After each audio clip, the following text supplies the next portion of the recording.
Well, good morning to you. I'm Marlin Bohling with a look at our ag commodity trade here on a Monday. I'm joined by Chris Swift of Swift Trading Incorporated right here in Nashville. Thanks for coming in. Yes, sir. Good morning. Well, let's look at this market here, getting ready, I guess, for the WASDE report tomorrow. Right? Yep. And South American production estimates and that sort of thing. So let's take a look at the corn market right now and see if they're following through with that weaker tone we had overnight.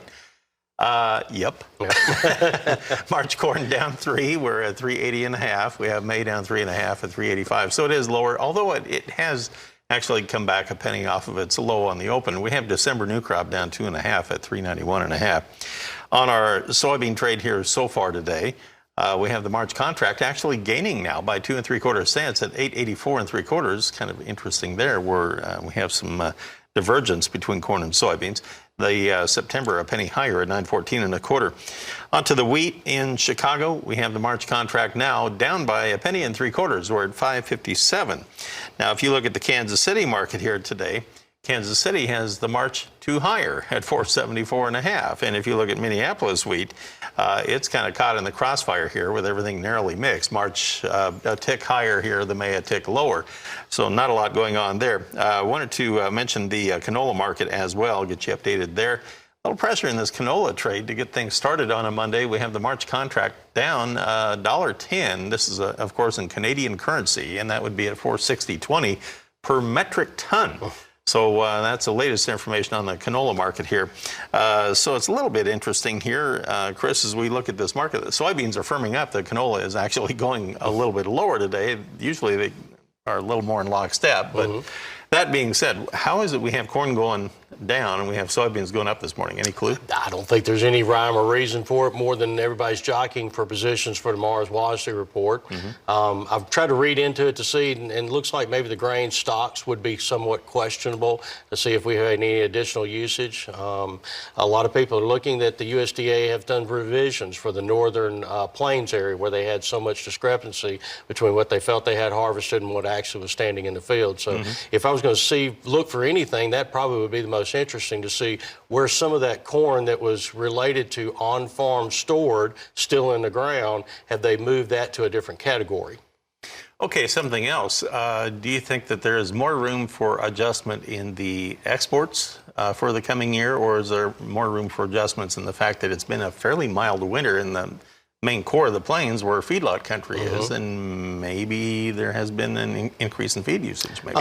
Possibly so. I hadn't seen anything just real big as far as increases from that. As far as exports goes, I don't think there's any changes, and especially with China, they have not begun to rebuild any kind of pork production yet, so we don't look for any increased demand from there. And of course, with the coronavirus still raging right now, it seems to have China sitting on the back steps of things rather than right on the front step out there bidding for this inventory that they have claimed that they will buy during the tariff issue. Did anything stand out to you in the commitment of traders that came out Friday or not? No, honestly, I didn't even look at them. You didn't? Okay, so not too concerned about it right now. No, it doesn't look like it. I know that the funds are still a little bit net short the market, and we've really triangulated that corn price now. So either way, you could get just a little bit of negative news or a little bit of positive news and break it out of this triangle.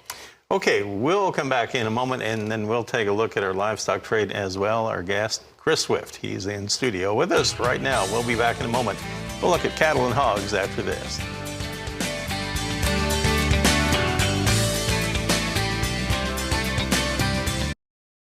Well, again, I'm joined by Chris Swift of Swift Trading Incorporated right here in Nashville in studio. And every Monday at this time, we like to kind of get together and take a look at our ag trade. Sure. We looked at the grain markets, kind of a mixed affair over there. Let's take a look at our livestock trade. And on the futures board in Chicago, everything lower here, Chris. We have April down 75 at 119.05. The February is in delivery mode today, correct? It is, yes. Okay. June down 55 now at 110.72, so lower across the board.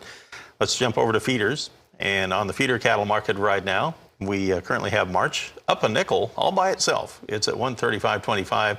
All the other months are lower there. April down 88 at 136.63. And interestingly, we have August and September down over $1. Why would that be? You know, they've had premiums to them for a long time, so probably just knocking some of that premium off the market. They did kind of bid it up in the deferred contracts after that last cattle inventory report. Yeah, these last week we saw the spread widen out pretty good between the back end and the front end, and that's probably just some narrowing back of that. So spread evening, I guess you could say, or something like that. All right, let's take a look at our lean hogs as we get rolling here on a Monday. Currently on lean hogs, you know, it looks like a live cattle board here. We have February down 85. It's at 56.25.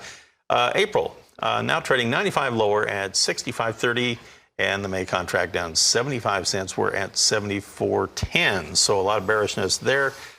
We had lower beef cutout values Friday afternoon. Much of the pork cutouts were down as well Friday afternoon.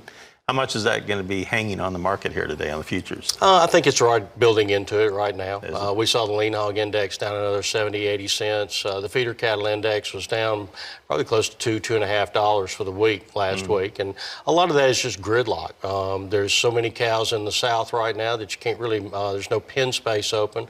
Very muddy conditions in the north, so nobody wants to drag cattle up into that area. So that is particularly just kind of gridlock. And then when you look at the rain and all coming throughout the southeast, unless you really want a hamburger bad, you got to go out there and almost swim for it in most places in the southeast. So it's just a little bit of a soft seasonal time frame. So when you look at the cash cattle market softening up the way it is, we're down $1 or $2 again from the week before. Is that a trend you normally see this time of year? Seasonally, it's not bad, and actually within the next week, that seasonality begins to pick back up again. You start to get a little bit warmer weather in the south. I'm looking to try to move some of these cattle out of the south too. There seems to be some elevated cows on feed down in the southeast there, and are in the southern portions of the feeding area. I think they're going to move pretty quick within the next probably 2 to 4 weeks, and that should empty up some pen space down south and allow for a little bit more movement in our feeder market than what we've seen. So is the wholesale pipeline just backed up that much? Is that why they're not bidding up? I think we've been killing a lot of cattle, and we've got a lot of beef to move, and our exports were up good last week, so we're just kind of pipeline full right now. How about on the pork side? Same thing, lots of pork out there, because we saw a big increase in the exports last week, and yet the lean hog index still down again this week. So apparently we have enough to export plus keep here domestically and not raise the price. Okay, well, thanks for analyzing. Yes, sir. I appreciate that. Chris Swift of Swift Trading Incorporated right here in Nashville. All right. Well, gentlemen, as always, thank you very much.